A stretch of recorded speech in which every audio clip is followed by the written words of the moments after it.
తెలంగాణలో బీఆర్ఎస్ అనే పార్టీకి నూకలు చెల్లాయా? బీఆర్ఎస్ పార్టీని అందరూ కూడా వీడుతున్నారు, వ్యతిరేకిస్తున్నారు.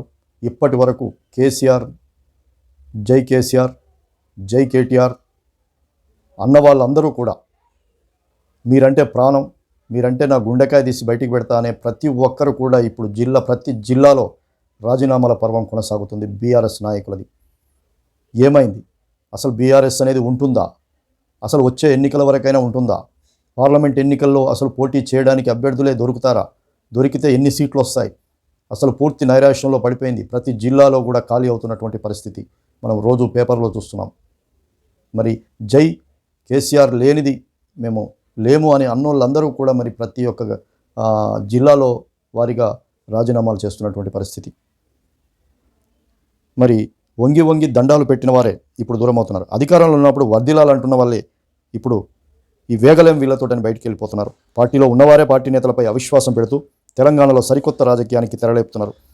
ప్రతిపక్ష కారు పార్టీకి ఇబ్బందికరమైన వాతావరణం ఏర్పడుతుంది. ఎన్నికల్లో ఓటమి కేసీఆర్ తుంటి ఎముక విరగడం, ఇప్పుడేమో వరుస అవిశ్వాసాలతో ఆ పార్టీ ఒక్కసారిగా నైరాశ్యంలో పడిపోయింది. అధికారంలో ఉన్నప్పుడు ఈ బీఆర్ఎస్ అలియాస్ భారత రాష్ట్ర సమితి, టీఆర్ఎస్ అలియాస్ భారత రాష్ట్ర సమితి రాష్ట్రంలోని రాజకీయాల్లో ఎన్నో ఎత్తులు వేసింది. 14లో టీడీపీ, కాంగ్రెస్, కమ్యూనిస్టు పార్టీల నుంచి ఎమ్మెల్యేలను ఆపరేషన్ ఆకర్ష్ ప్రయోగించి పార్టీలో కలుపుకుంది. 18లో ప్రజలు భారీ మెజార్టీతో ఇచ్చినప్పటికీ అది ఆపరేషన్ ఆకర్షణ కొనసాగించి మున్సిపాలిటీ ఎన్నికల్లో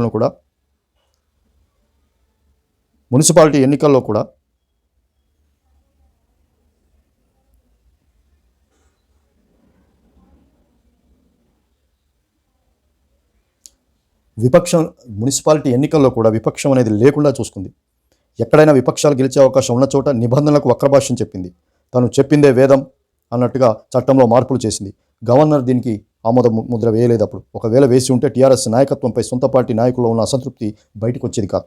ఇష్టం ఉన్నా లేకపోయినా ఆ పార్టీలో ఉండాల్సి వచ్చేది. అయితే అసెంబ్లీ ఎన్నికల్లో గులాబీ పార్టీ ఓడిపోవడంతో ఆ పార్టీ నాయకుల్లో కొంతమంది అపరిమితమైన స్వేచ్ఛ వచ్చినట్టు అనిపించింది.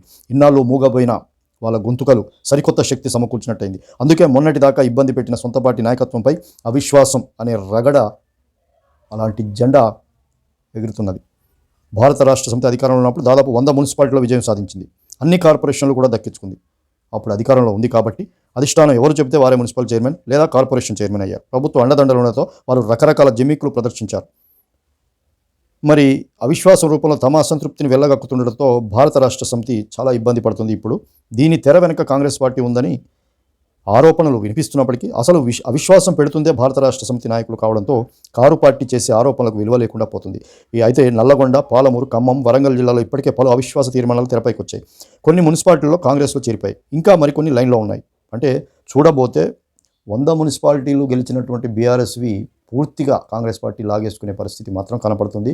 ఇక్కడ ఒక కొసమెరుపు ఏంటంటే అన్ని మున్సిపాలిటీల్లో ఇప్పుడు అవిశ్వాసం పెట్టినా రేపు పెట్టబోయిన అవిశ్వాస తీర్మానం పెట్టబోయే అన్నింటిలో కూడా మెజారిటీ సభ్యులు బీఆర్ఎస్ వాళ్ళే. ఎందుకంటే ఇక్కడ రాష్ట్రంలో పరిపాలన అప్పుడు కేసీఆర్, కేటీఆర్, కవిత వీళ్ళు ఏకపక్ష ధోరణి, ఒక నియంతృత్వ ధోరణి ఎట్లా వెళ్ళారో సేమ్ వారసత్వాన్ని పుణికిపుచ్చుకొని ప్రతి మున్సిపల్ చైర్మన్ అలా ప్రవర్తించడం వల్లనే ఇప్పుడు కార్పొరేటర్స్ అందరూ కూడా తిరుగుబాటు చేస్తున్నారనేది వాస్తవమైన ముచ్చట. కాబట్టి దీన్ని ఎవరు కూడా కాదనలేరు. కాలం గడిస్తే వీటికి సమాధానం మనకు ముందే దొరుకుతుంది. మొత్తానికి రాబోయే ఎన్నికలు కానీ రాబోయే రోజుకు బీఆర్ఎస్కు గండంలాగే కనిపిస్తుంది. ఎందుకంటే ఎక్కడ చూసిన రాజీనామాల పర్వం, పూర్తిగా రాజీనామాల పర్వంతో బీఆర్ఎస్కు ఇక గడ్డు కాలమే అనిపిస్తుంది.